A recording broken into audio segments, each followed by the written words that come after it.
본 방송에서 제공하는 투자 정보는 투자 판단에 대한 조언입니다. 방송에서 제공하는 주식의 가치, 가격 상승 및 가격 하락에 대해서는 방송사에서 보장하지 않습니다.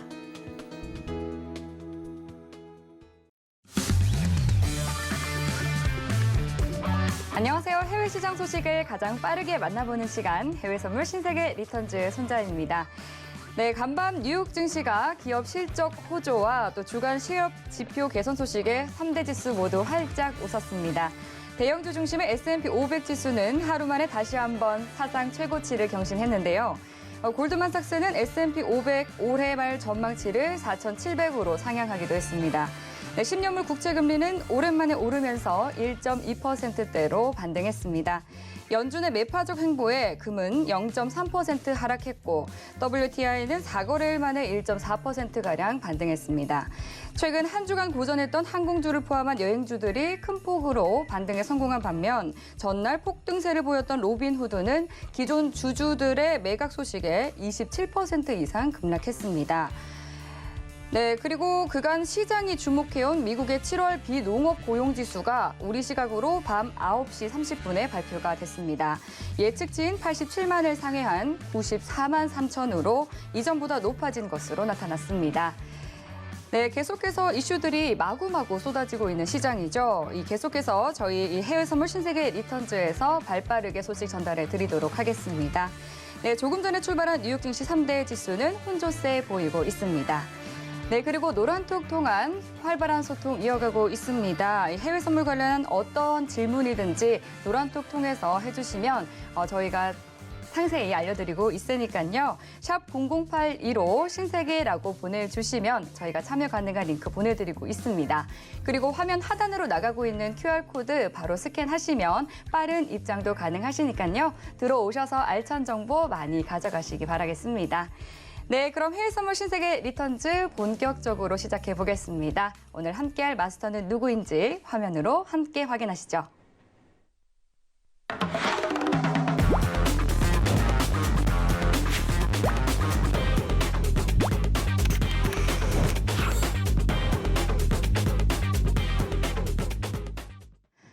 네, 오늘 금요일장은 골드도치 마스터님과 함께하겠습니다. 반갑습니다. 네, 안녕하세요. 반갑습니다. 네, 반갑습니다, 마스터님. 잘 지내셨죠? 네, 한 주가 어떻게 지나가는지 정신없이 보냈습니다. 아, 네. 또 오늘 계속 그간 주목해왔던 이 비농업 고용지수가 발표가 됐어요. 네, 발표되는데 좋게 나왔죠. 네. 제가 예상한 거는 이번 주에 100만만 넘어가라라고 예상을 했는데 조금 못 미쳤어요. 100만만 넘어라 하셨는데. 시장에서 컨센서스가 100만이 넘어가면 네. 서프라이즈다 그랬거든요. 그래서 100만이 넘어가면 정말 좋겠다라는 생각을 많이들 하고 있었는데 그래도 그게 조금 못 미치는 94만 3천 명이 나왔어요. 근데 그 예상치를 왜 그렇게 생각했냐면 전일에 연속 실업수당이 많이 좋게 나왔잖아요. 그래서 줄었기 때문에. 그리고 그 부분에 있어서 이번 실업률은 비농업 부분에서 조금 더 좋게 나오지 않겠느냐. 가능한 100만 가까이도 나올 수 있겠다라는 전망치가 나왔었거든요, 사실은. 네. 그래서 저도 진짜 100만이 나올까? 근데 생각보다 많이 나왔고 그리고 나서 지금 현재 증시가 또 한번 출렁하고 있는 거죠. 국채금리가 또 번쩍하고 있는 것이고. 네. 그래서 이번 주도 좀 많은 혼조세를 여러분들이 가지면서 저번 주보다 그리고 저는 이제 개인 트레이딩을 매일 하니까 저번 주보다 그리고 저번 달보다도 이번 주가 정말 좀 어려웠던 주가 아니었나 그렇게 보고 있습니다. 그래서 앞으로 다음 주 이번 달 어떻게 또 진행을 해야 될 건지에 대해서 여러분들하고 이제 조금 오늘 분석을 하면서 한번 얘기를 나눠보도록 하겠습니다. 감사합니다. 네, 다가오는 주에 대해서는 좀 어떻게 또 전략을 가져가면 좋을지 마스터님과 함께 오늘 이야기 나눠보도록 하겠습니다. 네, 해외 선물에 대한 궁금증이 있으시면 무엇이든지 노란톡 통해서 여쭤봐 주시면 됩니다. 금이 왜 오르나요? 라든지 아니면 골드도치 마스터님께서는 왜 골드도치신가요? 같은 이런 간단한 질문 주셔도 되니까요. 샵 0082로 신세계라고 보내주시면 저희가 참여 가능한 링크 보내드리고 있고요. 보다 더 간단한 방법으로는 이 화면 하단에 나가고 있는 QR코드 스캔하시면 빠른 입장 가능하시니까요. 혼자 외롭게 매매하시지 마시고 들어오셔서 저희와 함께 든든한 매매 이어가시기 바라겠습니다. 네, 지금 현재 시각 10시 59분 지나고 있습니다. 먼저 오늘의 이슈부터 체크해 볼게요. 네, 나스닥은 비농업 고용지수가 예상치를 상회했습니다. 테이퍼링의 조기 시행에 이목이 집중되고 있습니다. 증시로 쏠리는 자금 탓에 안전자산 금이 고개를 숙였습니다. 중동 지역 긴장감이 고조되면서 저가 매수세가 유입이 되면서 반등했습니다. 7월 ECB 채권 매입 규모가 870억으로 경기 불안 우려에 대한 반영값으로 보입니다.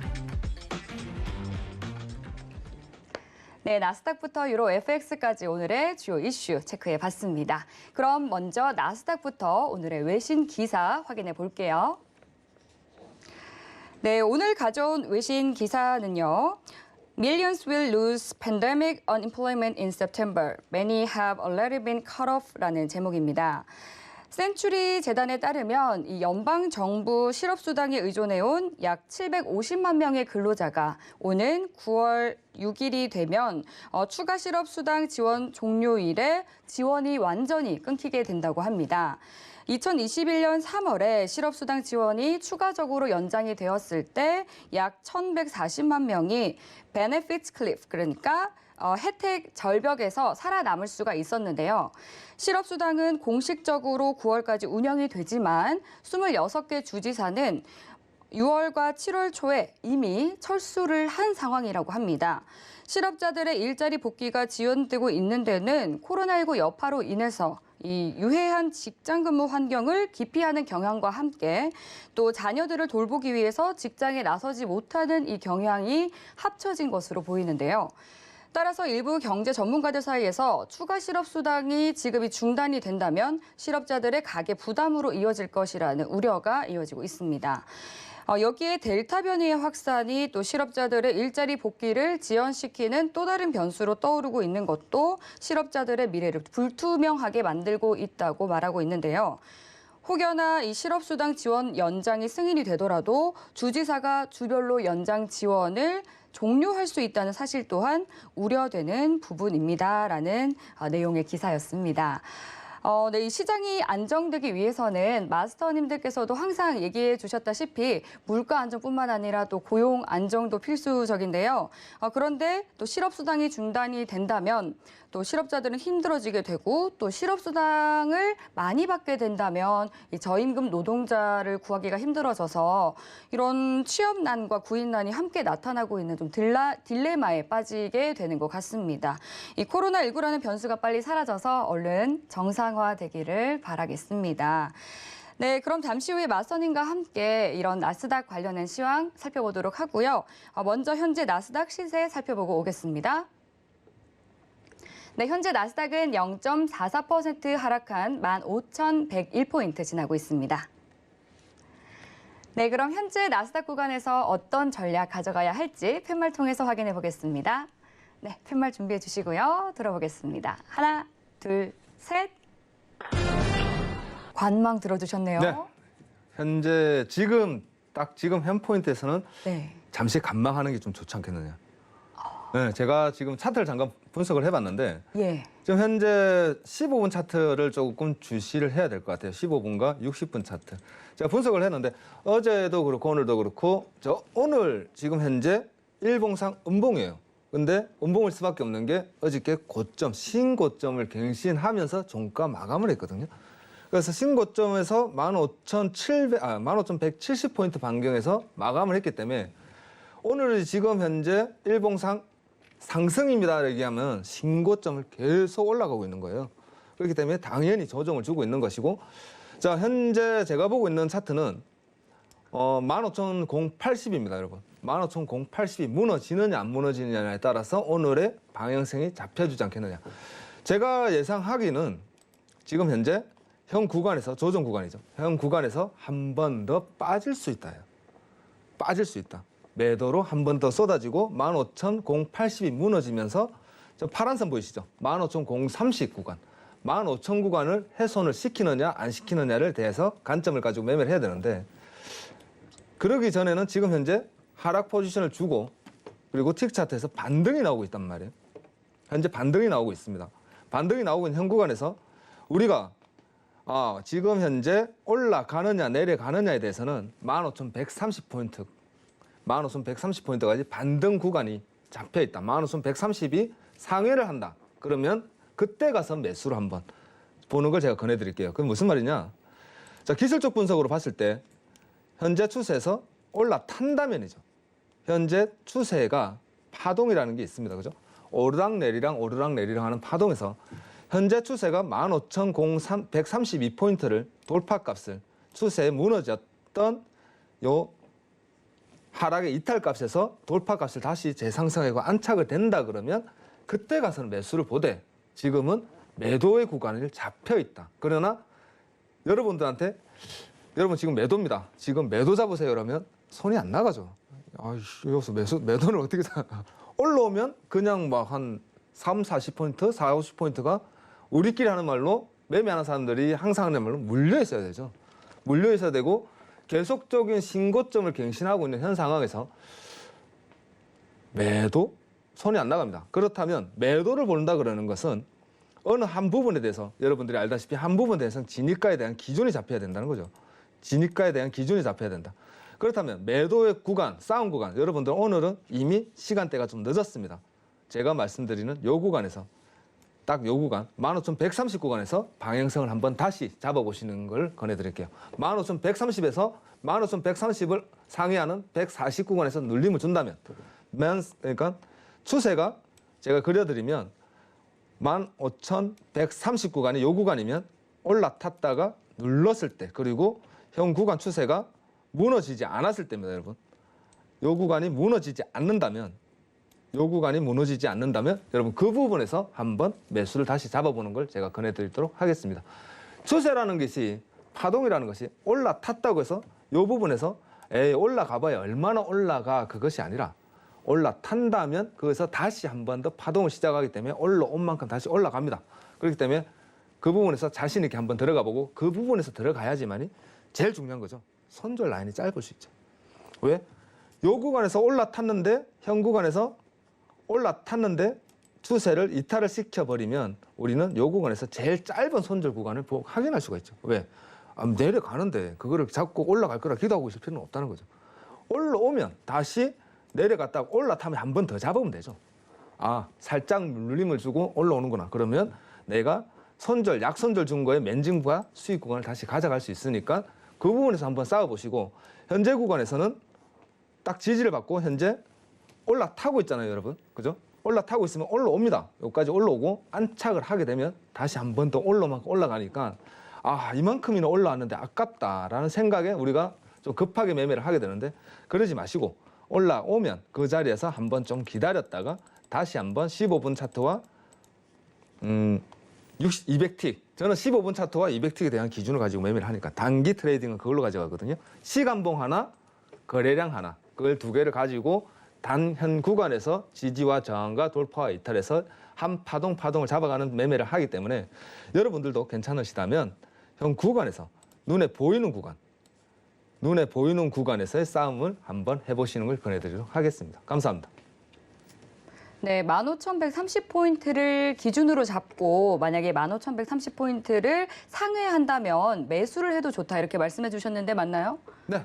15,130포인트가 오늘의 기준점이 다시 되겠네요. 신고점을 넘어가는지 예. 신고점 전후 그러니까 15,170이잖아요. 네. 기준이 그러니까 15,140포인트예요. 그러면 한 150틱 정도의 가격이 나옵니다. 150틱 정도의 가격이 나오니까 그 구간에서 한번 올라가는지 내려가는지 그것만 확인해 보시고 네. 돌파한다 그러면 한 번 더 상승 랠리를 같이 가져가보는 전략을 가져가는 게 제일 좋죠. 예, 그렇기 때문에 이제 지금 당장은 좀 관망을 해야 하는 위치에 있는 그렇죠. 거네요. 정말 애매한 구간이었죠. 우리가 딱 봤을 때 네. 내려가는 구간인데 추세가 내려가고 있고 바닥에서 수렴을 준다 그러죠. 예. 한번 파동을 탁 치고 나면 수렴을 줍니다. 조정을 하죠. 그리고 나면 올라갈지 내려갈지 결정하잖아요. 네. 수렴 수렴 구간에서 매물이 칵 쌓이죠. 왜? 나는 올라갈래? 나는 내려갈래? 매수 매도의 싸움에서 한 끗 차이죠. 우리끼리 하면 딱 한 1포인트만 50대 50인데 누군가는 51이 되잖아요. 그럼 그 방향으로 가는 거죠. 네. 근데 그거를 내가 맞추겠다고 거기서 나도 같이 동참할래 하고 클릭할 필요는 없다는 거죠. 올라가면 힘을 받아서 올라가니까 올라가는 만큼 따라 올라가면 된다는 거죠. 그런데 좀 의외인 게 저는 이제 시장이 이 네. 비농업 고용지수를 굉장히 오랫동안 기다려 왔잖아요. 그렇죠. 그리고 많이 주시를 했단 말이죠. 네. 그래서 이 비농업 고용지수가 발표가 됐을 때 좀 시장의 방향성이 좀 정해질 줄 알았어요. 근데 지금 당장 보니까 그렇지는 않아 보이네요. 일단은 우리가 봤을 때 비농업 지수를 네. 주시를 한 게 시그널이 먼저 나왔잖아요. 연속 실업수당 청구 건수라는 게 나왔죠. 예. 근데 연속 실업수당 청구 건수를 사람들이 관심을 안 가졌어요. 크게 이슈가 안 됐어요. 왜냐하면 연속 실업수당 건수라면 좀 재밌게 풀어서 얘기하면 백수가 더 늘었느냐 줄었느냐죠. 장기 백수죠. 네. 그잖아요. 장기 동안 오랜 기간 동안 연속이잖아요. 몇 개월을 계속 실업수당을 청구하던 사람들이 줄었느냐 늘었느냐. 그러면 늘었다는 것은 저번 달에 실업수당 청구 건수를 청구한 사람이 이번 달에도 또 한다는 거잖아요. 근데 줄었다. 저번 달에 청구한 사람이 이번에는 구직을 했다는 거죠. 그러면 구직한 사람이 줄었다는 것은 청구 건수가 줄었다는 것은 구직자가 늘었다는 것이고 구직자가 비농이나 아니면 뭐 서비스 부분이나 어디든 구직을 했다는 거죠. 그러면 비농 발표에서도 분명히 조금 더 상회하는 결과치가 나올 것이다. 자, 상회하는 결과치가 나왔다는 것은 시장에 이제 어떤 영향을 줄 것이냐를 우리 생각을 하잖아요. 네. 만일에 비농 발표가 조금 상했어. 그러니까 구직자가 늘었다는 거죠. 그러면 좋은 거잖아요. 그러면 증시는 어떤 영향이 올까요?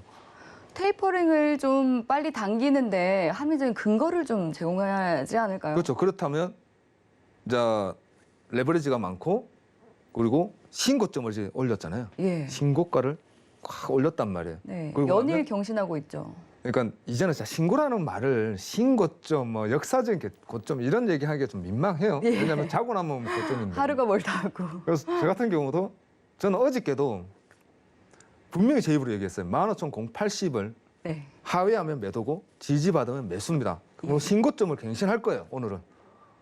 그렇게 예측을 하셨다고요? 예측도 하고 뭐 이렇게 뭐 사람들한테 오, 얘기도 하고 글로도 예. 남기고 했는데 네, 정작 저는 매도를 봤단 말이에요. 그러니까 왜 그러셨죠? 미장을 시작하는데 말씀은 잘 하셔놓고. 미장을 시작하는데 네. 15,080에서 70 이하로 내려가더라고요. 그러면은 아, 훼손시킨 네. 거잖아요.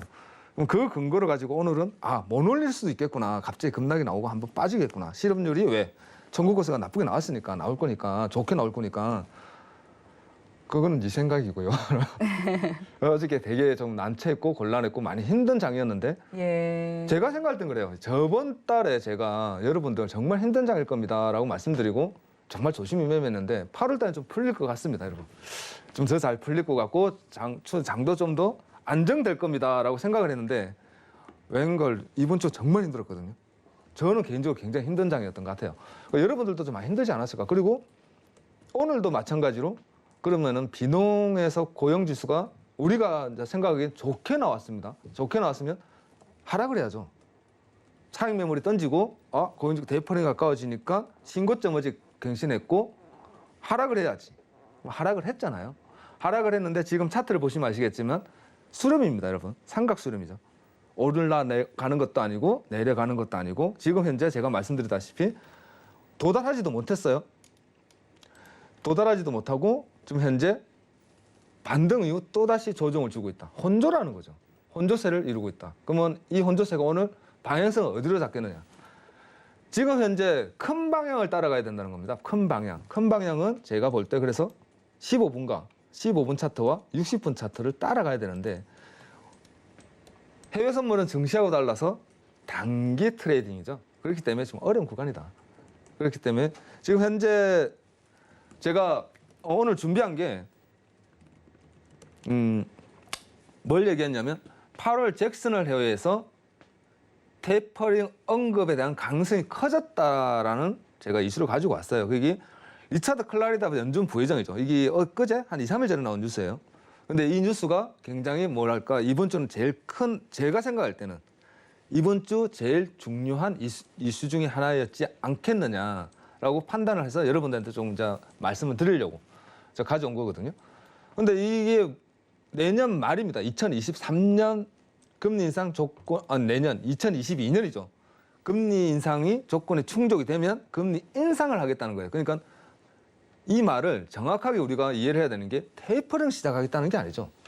금리를 인상하겠다는 겁니다. 내년 말에. 그러면 현재 8월 달이니까 1년 반 남은 거예요. 그죠? 1년 반 이후 8월 달이니까 1년 6개월 이후에 금리를 인상하겠다는 테이퍼링을 최소한 얼마나 해야 되죠? 6개월에서 1년을 해야죠. 왜냐하면 오토파일럿이라고 그랬어요.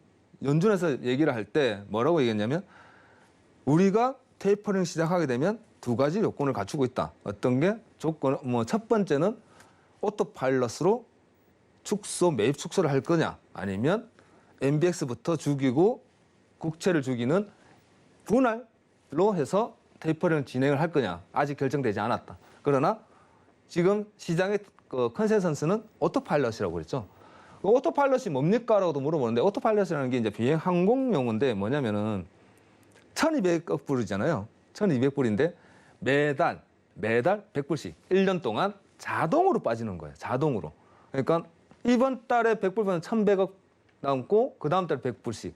그러면 우리가 예상을 할 수 있죠. 아, 저번 달 100불 빠지니까 지금 얼마 정도 남았다. 얼마 정도 남았다. 자동으로 죽여 나가겠다. 그게 제일 큰 지금 이제 생각들이에요. 우리가 생각하는 이런 방법으로 테이퍼링을 시작하겠구나. 그러면 1년입니다, 여러분. 1년인데 그러면 내년 2022년 한 해 동안 테이퍼링을 마무리를 하고 그러면 2023년도에 금리를 인상한다는 조건을 갖춘다 그러면 올해 8월 달 잭슨홀에서 발표치가 나와야죠.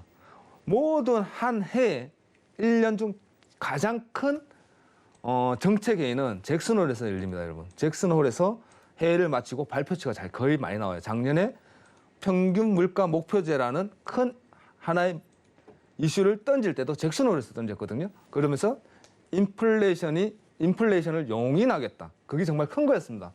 왜냐하면 올해 여러분들이 다 지켜봤지만 인플레이션이 5%까지 올라갔어요. 그죠? 5%까지 YOY 5%가 올라갔을 때도 용인을 했단 말이죠. 왜?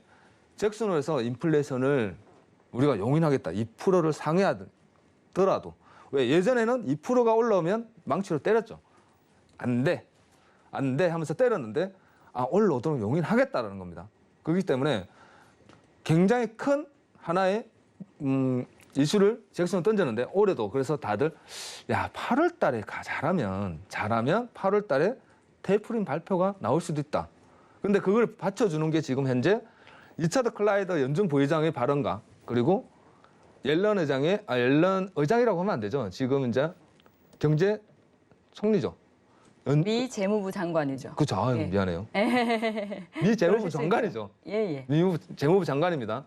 앨런이 국채 금리를 줄여겠다. 국채를 줄여나가겠다 그랬어요. 그러면 그게 무슨 말이냐? 곧 테이퍼링을 시작할 수 있으니까 밑에 받치겠다. 그러면서 저번 달 FOMC에서 나왔던 하나의 이슈가 또 하나 있었죠. 키다리 아저씨. 키다리 아저씨. 키다리 아저씨. 언제든지 내가 국채를 매입해줄게. 매입해. 걱정하지 마. 왜? 지급 준비율과 바꿀 수 있게, 맞바꿀 수 있게. 지준율이라고 그러죠. 지준율을 여러분들이 알다시피 대체할 수 있는 국채를 사 모아도 내가 언제든지 돈이 필요하면 연준에서 바꿔준다고 얘기를 했잖아요. 정책을. 창고를 열어둘 것이다라고까지 다 준비를 해놨다는 상황이죠. 그런 상황에서 현재 이번 달에 제일 중요한 게 고용률까지 좋게 나와요. 지금 현재. 고용률까지 좋게 나오고 그리고 옐런 의장이 국채 발행 규모 축소를 가능 시사를 하고 있고 왜? 테이퍼링을 시작하면 국채를 줄여나가겠다는 거죠. 줄여나가겠다고 얘기하고 있고 그리고 신규 수렵 청구 건수가 38만 5천 건. 제가 다 얘기한 겁니다. 그죠? 요것을 잘 봐야 되는데 여기 제일 중요하다고 저는 생각했거든요. 신규 실업수당 청구 건수가 예상치를 부합하고 좋게 나왔고 그리고 미국 실업수당 청구 건수 연속 건수가 나왔는데 293만이 나왔어요. 293만. 그래서 제가 발표를 쭉 한번 뽑아봤습니다, 여러분. 발표를 쭉 뽑아봤는데 293만. 앞자리가 바뀐 게 작년 3월 이후 처음이에요. 그만큼 고용률이 조금 좋아졌다는 겁니다. 좋아졌다는 것을 시사를 하는 부분이고 이 부분을 가지고 우리가 예상하는 거는 여러분들이 생각해야 되는 거, 아 정말로 이번 달에는 정말 좀 추세가 혼조일 수 있겠다. 그죠? 혼조일 수 있겠다. 우리는 예상을 해야 되는 거예요. 그래서 제가 볼 때 여러분들이 제가 차트를 한번 보여드린다면 시장에 대한 흐름을 읽어가는 것도 중요한데 솔직히 그렇잖아요. 실업 청구 건수가 좋게 나왔고 뭐 테이퍼링 한다 그러고 국채가 지금 현재 10년물 국채 금리가 아마 1.28인가? 그 굉장히 급하게 1.2%대 맞습니다. 네. 넘어갔어요. 지금 1.28, 1.3포인트를 지금 PB를 넘어가려고 하고 있거든요. 네. 이런 혼조 속에 우리가 뭘 봐야 되느냐? 차트를 볼 줄 알아야 된다고 생각을 해요. 네. 왜냐하면 솔직히 그렇잖아요. 그러면 채권도 올라가고 있고 뭐 실업률도 줄어들고 있고 구직자도 늘고 있는데 그러면 우리가 중요한 거죠. 그래서 차트가 올라간다고 내려간다고. 제일 중요한 건 여러분 제일 중요한 건 그거 아닌가요? 내가 지금 우리가 매매를 해야 되는데 매수를 봐야 되느냐 매도를 봐야 되느냐. 시황은 거시적인 장면에서 입장에서 봤을 때 시장은 현재 매수를 얘기하고 있고 매도를 얘기하고 있는데 나는 잘 모르겠다죠, 여러분. 잘 모르겠고 시장은 그렇다 치고 우리가 봤을 때 현재 올라가야 되느냐 내려가야 되느냐에 대해서 말을 해달라는 거죠. 그러면 우리가 봐야 되는 거는 차트를 볼 줄 알아야 된다는 겁니다. 기술적 분석이 정말 중요하다는 거죠. 그래서 제가 지금 아까 설명드린 게 여러분 네. 매도입니다. 매도인데 지금 현재 15분 차트죠, 여러분. 15분 차트인데 제가 틱 차트에서 여러분 싸울더라도 지금 현재는 매도입니다. 올라온다면 싸우세요. 올라온다면. 그죠? 넘어가지 못한다면 매도입니다. 근데 올라오면 싸우라고 말씀드렸잖아요. 왜? 현재 올라오고 나서 다시 혼조로 바닥을 내려가고 있다는 거죠. 지금 60분 차트에서 보면 추세선 매매를 한다고 그래서 우리가 추세선을 가지고 매매를 하는데 보시면 이 부분을 딱 보시면 아시겠지만 제가 추세를 미리 지금 꺼놓은 게 아니라 이 부분까지 왔을 때 연결을 해둔 차트인데 현재 장 시작하고 양봉을 띄웠을 때 딱 그 자리까지 추세 라인까지만 딱 맞고 빠지는 것을 볼 수가 있다는 거죠. 그러면 뭘 얘기하는 거냐면 이 추세선 하나가 매매에 있어서 기준이 될 수 있다는 거죠. 매수와 매도에 대한. 그잖아요. 허공에서 요만큼 구간을 가지고 여러분들이 봤을 때 요만큼의 만일에 차트가 생성이 되어 있지 않다라면 요 캔들이 어디까지 올라올지라는 대한 예상치를 알 수가 없다는 거죠. 그렇잖아요. 기다릴 수가 없는 거죠. 어디까지 올라올지 모른다. 그러면 60분 차트니까 15분 차트니까 그럴 수 있다라는 거죠. 그러면 15분 차트를 기다릴 수 있는 거죠. 그리고 나서 우리가 볼 수 있는 거는 뭐다? 요 추세에서 요 구간을 온다 그러면 왔을 때 매수 매도를 한번 볼 수 있다는 거죠. 그런 기준의 값을 얘기해 주는 거죠. 그럼 매매가 뭐다? 매매는 기준이잖아요. 진입과 청산에 대한 기준입니다. 돌파와 이탈에 대한 기준이고 진입을 했을 때 어디까지의 수익률을 가져갈 수 있느냐. 그리고 나이가 어디서 진입을 해서 얼마큼 손실을 가지고 진입할 수 있느냐. 그리고 제일 중요한 거 방향이 지금 매수냐 매도냐. 내려가는 시국이냐 올라가고 있는 시국이냐를 대해서 여러분들이 알아야 된다는 거죠. 그러면 현재 시황이 좋으니까 고용률이 높아갔으니까 매도 아닙니까? 좋다 이거죠. 매도예요, 매도. 그죠? 내려갑니다. 차트가. 왜? 시장이 고용률도 좋고 시장에서 컨센서스가 지금 현재 테이퍼링 압박이 오니까 차익 매물을 던져야 되는 분위기죠. 그죠? 네. 좀 던지고 현금화 시키고 하는 분위기에서 내려가야 된다. 근데 중요한 것은 당장 안 내려간다는 거죠. 당장은 안 내려간다. 그러면 올라갔다 내려갔다 올라갔다 내려갔다 하는데 매매는 데일리 트레이딩 매일 하는 거죠. 매일.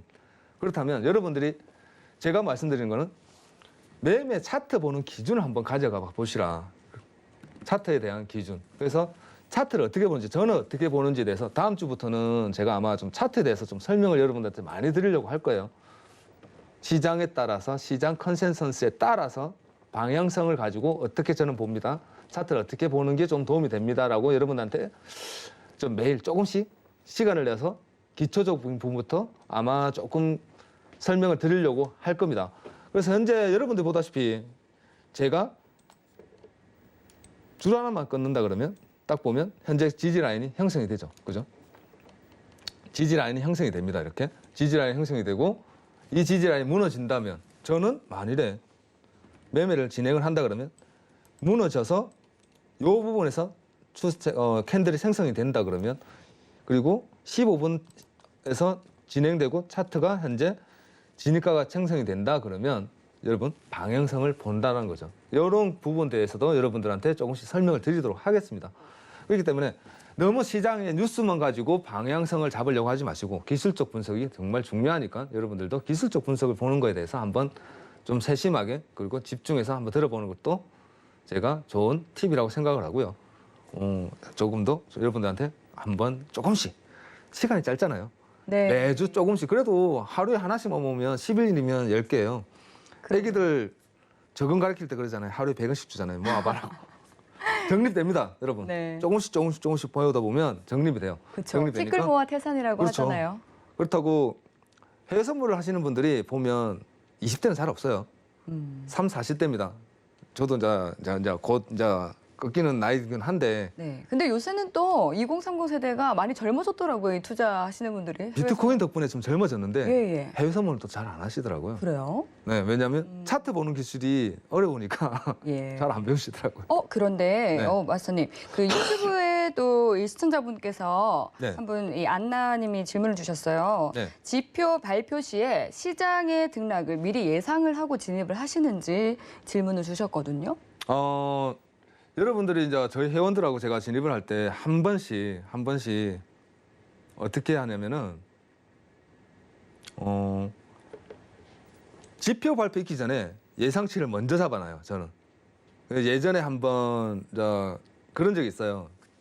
고용률 지표 있을 때 비농 지표겠죠? 그때도 아마 비농 지표였을 겁니다. 미리 발표 전에 선 진입을 해서 본청 그러니까 손절 안 날 수 있는 진입가를 잡아놓고 기다렸던 매매가 한 번 한 적이 있어요. 매매를 해서 왜? 저번 달에는 분명히 고용률이 좋았는데도 상회했으니 이번에는 분명히 빠질 것이라는 모든 이제 자료를 제가 뉴스와 이슈를 다 정리를 했겠죠. 그리고 나서 포인트를 잡습니다. 포인트를 잡고 현재 구간에 온다 그러면 차트가 시황과 차트가 맞물릴 때가 있어요. 그 부분에서는 선 진입을 합니다. 그러고 나면 제 회원 중에 이제 경험하실 거예요.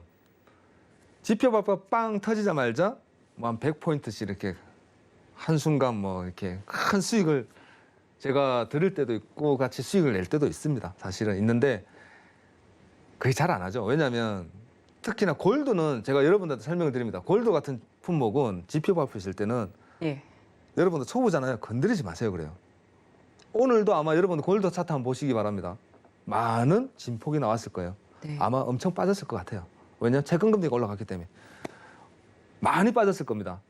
제가 차트는 지금 아직 못 보고 있는데 여러분들 보신다 그러면 많이 빠졌을 거예요. 그리고 나면 골드라는 품목은 빠지고 나면 무겁잖아요. 금이니까. 예. 한번 탁 무너지고 나면 기어야 돼요. 밑에서. 조정이 잘 안 옵니다. 바로. 한참 기어요. 한참. 한번 진폭이 나오고 나면 요 밑에 부분에서 한참 움직여야 돼요. 그리고 나면 힘 모아서 한 번 더 빠지는 경향이 있어요. 힘 모아서 반등이 나오지 않는다 그러면 한 번 더 크게 빠지는 경향이 있어요. 왜냐면 무겁다 그러거든요. 쟤 무거워서 또 빠져야 돼. 근데 여러분들도 알다시피 큰 차들이 탄력을 받고 힘을 모아서 달리잖아요. 네. 가속력이 더 나오죠.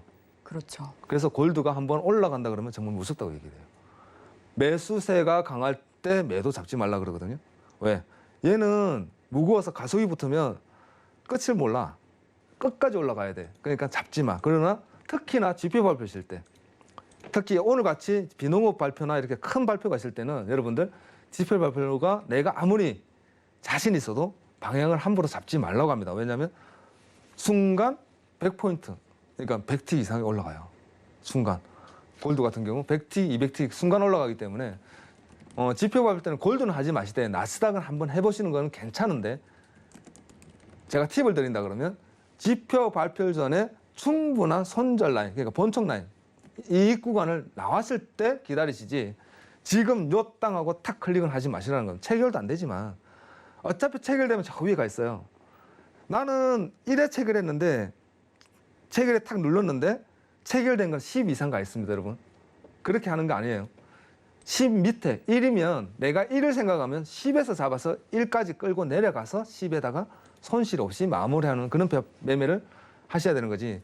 지표 발표라고 해서 뭐 전문가들 지표 때 수익 잘 내더라. 내가 솔직히 자신 있게 솔직히 말씀드리면 네. 반은 운이고요. 반은 운입니다. 어떻게 알 수는 없잖아요. 반은 실력인데 운이 따라주는 실력이 따라주었기 때문에 수익률이 그렇게 좀 잘 가져오는 것이지 그거를 초보분들이 함부로 이게 따라는 하지 마시라라고 제가 좀 권해드리고 싶네요. 감사합니다. 네. 또 이제 안나님께서 유튜브로 주신 질문에 대해서 답변을 상세히 해주셨습니다. 안나님이 주신 질문처럼 이렇게 해외 선물 관련해서 궁금하신 사항 있으시면요. 노란톡 통해서 마스터님께 그때그때 소통하실 수가 있습니다. 샵 0082, 샵 0082로 신세계라고 보내주시면요. 저희가 참여 가능한 링크 보내드리고 있고요. 또 화면 하단으로 나가고 있는 QR코드 스캔하시면 빠른 입장 가능합니다. 노란톡 들어오셔서 방송 중에도 또 방송 이후에도 알찬 정보 많이 가져가시길 바라겠습니다. 그리고 또 지금 잠깐 또 마스터님께서 골드 얘기를 해주셨잖아요. 네. 한번 빠지면 무섭게 빠진다 이렇게 말씀해 주셨는데 지금 무섭게 빠지고 있다고 하거든요. 바로 지금 시세 한번 확인해 보고 오겠습니다. 네, 지금 현재 골드는 2.36% 하락한 1,763.9달러에 지나고 있습니다. 네, 지금 마스터님 이 골드가 좀 많이 빠졌어요. 이게 좀 어떻게 된 영문일까요? 많이 빠졌네요. 네. 이렇습니다, 골드는 여러분. 급락이 나왔어요. 네, 골드는 정말 이렇고요. 골드가 이제 차트를 한번 제가 같이 보여드릴게요. 네. 골드는 지금 딱 현 구간이네요. 1,763포인트 현 구간이고요. 잠깐만 차트 한번 하고 잠시만요. 네, 지금 마스터님, 네. 이 금이 갑작스럽게 이렇게 하락하는 좀 원인이 뭘까요? 요인이? 골드를 얘기하면 네. 여러분들이 이제 쉽게 얘기하면 골드는 안전자산이라고 그러잖아요. 네. 그러니까 지금은 예전에는 안전자산이라고 그랬어요. 근데 지금은 무슨 얘기를 하냐면 무위험 자산이라고 그래요. 왜냐면 골드는 이자가 안 나오죠. 그렇죠. 집에 모셔놓고 있는 거잖아요. 예. 그러니까 그래서 옛날부터 우리가 애기들 돌 만지든 뭐든 폐물이라 그러고 집에다 놔두는 품목이라 그랬어요. 근데 이 골드가 지금은 아예 무위험 자산인데 현재는 조금 이제 용어가 바뀌면서 원자재로도 조금 사람들이 생각을 하는 부분도 있고요. 그런데 안전자산과 무위험 자산 어떤 차이인가요? 제가 묻고 싶은 말이 그 말이에요. 사람들이 네. 안전자산을 비슷한 말 하고 같은데. 무위험 자산이라고 얘기를 해요. 네. 그럼 안전자산은 무엇이며 무위험 자산은 무엇이냐는 거죠. 네. 저도 그래서 이게 월가나 이게 사람들이 이제 애널리스트나 저보다 좀 똑똑한 사람들이 얼마나 많겠습니까? 네. 그분들이 용어를 그렇게 바꿔서 쓰고 있어요. 그래서 저는 세상이 이제 변하니까 그렇게 용어를 바뀌어야 되나 보다라고 하는데 아무리 생각해도 왜 무위험이야? 안전하지는 않다고 보나 봐요. 그죠? 예전에는 골드를 안전하다, 거꾸로죠. 안전하다고 생각했는데 지금은 위험률이 없다라고 얘기하는 거죠. 무위험이니까. 투자의 관점에서 가졌을 때 위험하지 않다라고 얘기한다는 거죠. 그럼 위험하지 않다는 것은 손실이 없다고 얘기하는 거잖아요. 내가 손실을 볼 위험이 없다. 그렇게 이제 우리는 받아들여야 되는데 우리는 그는 용어를 가지고 얘기할 게 아니라 우리가 봐야 되는 것은 우리는 골드가 현물을 사는 거랑 해외 증시에서 투자를 하는 거랑은 많이 개념이 다릅니다. 해외 선물에서 골드는 위험 자산입니다. 왜? 투자가 들어가잖아요. 손실이 나와요. 왜? 현물은 손실은 안 나오죠. 왜? 제가 골드바를 하나 큰 거를 샀어요. 여러분. 골드바를 산다 그러면 안전자산이죠. 무위험 자산이고. 그러나 우리는 골드에 투자를 합니다. 왜? 증시처럼 투자를 하는 거죠. 그러면 골드 가격이 떨어지면 우리는 손실을 보는 위험 자산인 거죠. 개념을 다르게 해야죠. 투자자로서 트레이더로서는 개념을 다르게 가져야 되는 거죠. 네. 산하 애널리스트나 무슨 다른 기관이든 사람들이 흔히 얘기하는 말을 할 때 무위험 자산이라고 얘기하는 거는 여러분들 골드바 현물입니다. 현물을 가졌을 때 뭐 이전 뭐 장롱 속에 금덩이 있다고 해서 이자 나오는 것도 아니고요. 그렇지 않나요? 그리고 위험하지 않은 안전 자산이죠. 그러나 위험하긴 하죠. 도둑 들면 어떡해. 그렇죠. 따지면. 네. 그것도 뭐 도둑 드는 건 어쩔 수 없는 부분이고 나는 모르겠고. 근데 우리 입장에서는요. 골드는 위험 자산입니다. 인지를 다르게 하셔야 돼요. 그렇다면 투자를 했을 때 골드는 어떻게 봐야 될 것이냐에 대해서 얘기를 해야 되고 골드는 금리와 많이 상충하더라. 그죠? 네, 그렇죠. 금 마스터님 그러면 지금 이 골드가 이렇게 급락이 나왔을 때는 좀 어떤 포지션을 가져가야 될까요? 트레이딩을 할 때. 트레이딩 할 때 데일리 트레이딩이잖아요. 예. 하루하루잖아요. 물론 해외 선물하면서 사람들이 오버를 한다 그래요.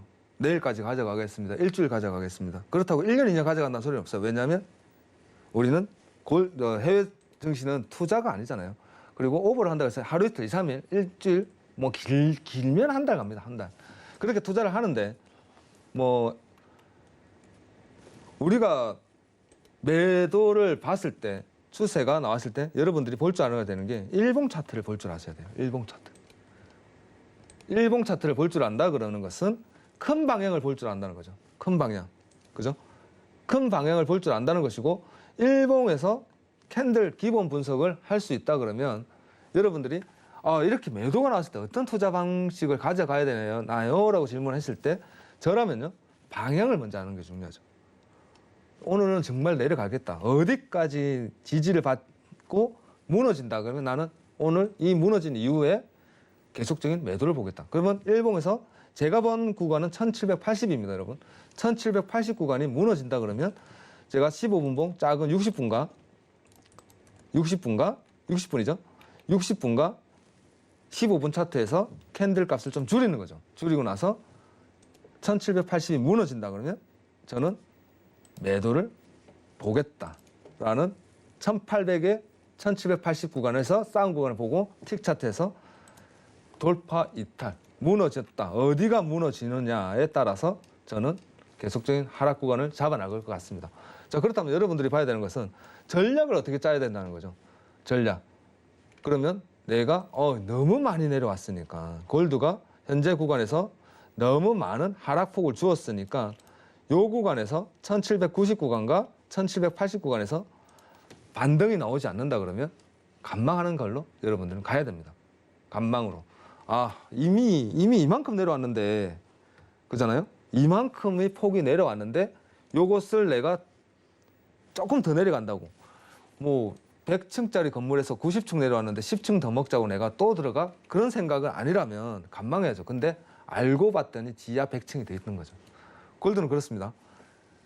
100층짜리에서 건물이 내려와서 지하 상위 10층에 있는 현 구간인데 10층인데 내가 내려가봐야 10%인데 더 내려가봐야 10%인데 생각을 한다 그러면 간망하셔야 되고요.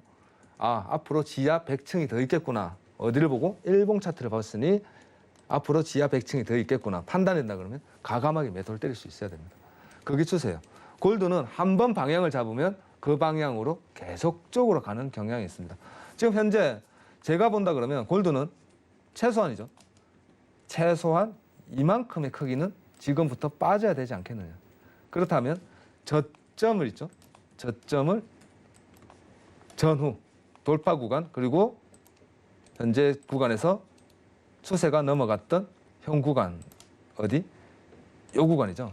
1720 구간 그리고 1720을 하회하는지 봐야 되는 구간에 접어들었다라고 볼 수 있습니다. 지금 당장 다시 반등은요? 반등 칠 수는 있죠. 칠 수는 있겠으나 현재 뭐 골드에 대한 특별한 이슈는 없습니다, 여러분. 골드가 올라가겠다, 내려가겠다, 원자재가 뭐 크게 상승하겠다, 하락하겠다 그런 이슈는 없습니다. 차트 기술적 분석으로 접근하셔야 되는데 접근하시려 그러면 큰 차트를 보는 방법부터 한번 연구를 해보시는 것도 제가 권해드릴게요. 그리고 나서 골드는 중요한 건 뭐다? 한 번 방향을 잡으면 그 방향으로 연속성을 가져가는 성질이 있다라는 것만 기억을 하시면 큰 방향이 올라간다. 추세가 돌파하고 여러분들이 보다시피 현재 구간에서요. 요 추세가 요 추세가요.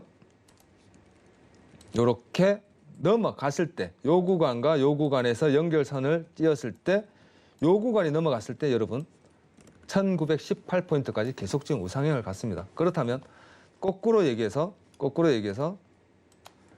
요 구간이 무너졌다는 것은 계속적인 연속적인 우하락을 줄 수도 있다라고 판단을 하시고 계속적인 하락을 보시는 것도 한번 괜찮은 전략이다. 여러분들이 가져갈 수 있는 전략이다라고 말씀드릴 수 있겠습니다. 감사합니다.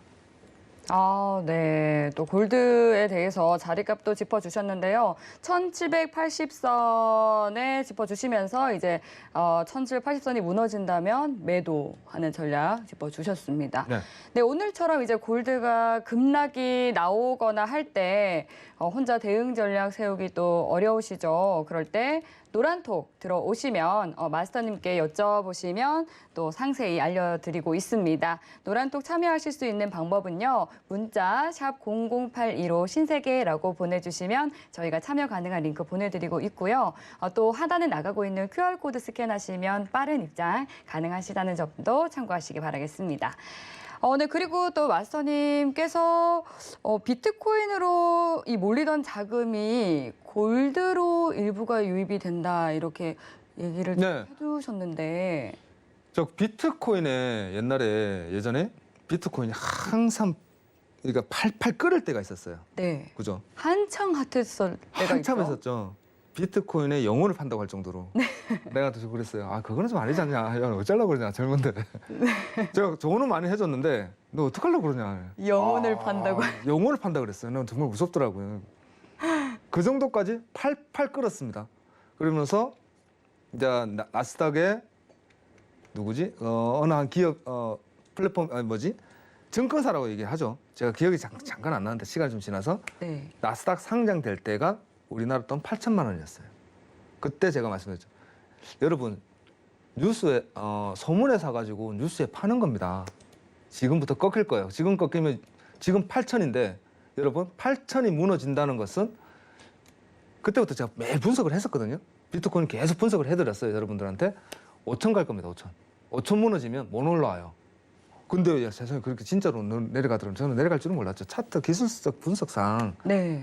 그렇게 보이긴 하는데 정말요? 8천 포인트가 고점이라고 보이긴 하고 그리고 나스닥에 상장됐고 그러면 이제 조금 더 이게 좀 차익 매물 나올 것이다. 그렇죠. 그렇게 보셨었어요. 그렇게 맞춘 거죠. 그냥 그러니까 기술적 분석상 그렇게 보였습니다, 여러분. 그래가지고 5천이 무너질 수도 있다라고 제 회원들은 알죠. 그때 매일 비트코인과 도지코인을 제가 매일 분석을 해드릴 때니까 기술적 분석 매일 해드리고 네. 매일 뭐 하고 그러면서 저한테 물어봤죠.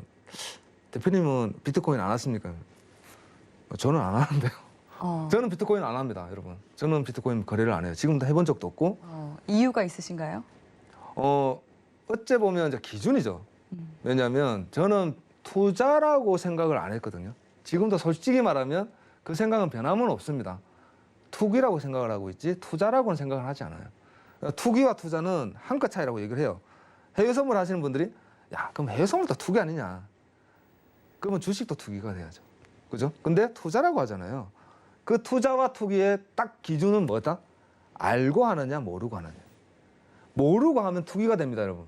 알고 하면 투자가 되는 거죠. 주식할 때도 재무 분석을 하고 기술적 분석을 하고 그리고 이 회사에 대해서 내가 한번 투자할 가치가 있느냐 없느냐 분석 후에 돈을 넣고 그 회사를 산다면 그것은 투자죠. 왜냐하면 내가 1,000만 원을 넣든 100만 원을 넣든 그 회사의 채권을 산다는 것은 그 회사를 제가 매입을 한 거잖아요. 이만큼이지만 나도 이 회사의 오너라는 거죠. 그죠? 그렇기 때문에 비트코인에 지금 한참 몰리던 것이 빠졌어요. 빠지던 돈이 골드로 많이 유입이 되었다. 그죠?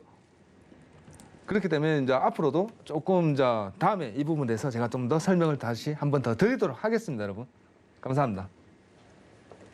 네, 오늘도 또 다양한 이야기 많이 나눠주셨습니다. 또 비트코인이 한창 핫 이슈일 때, 뜨거울 때도 폭락하고 낮아질 것이다 이렇게 예측을 해주셨다고 하는데요. 이런 해당 부분 관련해가지고 노란톡 들어오시면은 더욱더 많은 상세한 이야기 나누실 수 있습니다. 샵 0082로 신세계라고 보내주시면 참여 가능한 링크 보내드리고 있고요. 하단에 나가고 있는 QR코드 스캔하시면 빠른 입장 가능하십니다. 네, 참고로 본 방송에서 제공하는 정보는 투자 판단에 대한 조언일 뿐 해당 상품의 가치나 수익률을 보장해드리지는 않습니다. 네, 서울경제TV는 자본시장 통합법을 준수합니다. 1:1 투자 상담과 유사 수신행위 등 모든 불법 사항을 엄중히 금지합니다. 네, 오늘 준비한 내용은 여기까지입니다. 늦은 시간에도 함께해 주신 여러분 고맙습니다.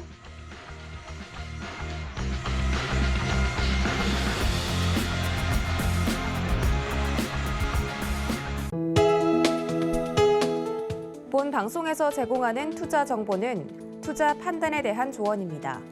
방송에서 제공하는 주식의 가치, 가격 상승 및 가격 하락에 대해서는 방송사에서 보장하지 않습니다.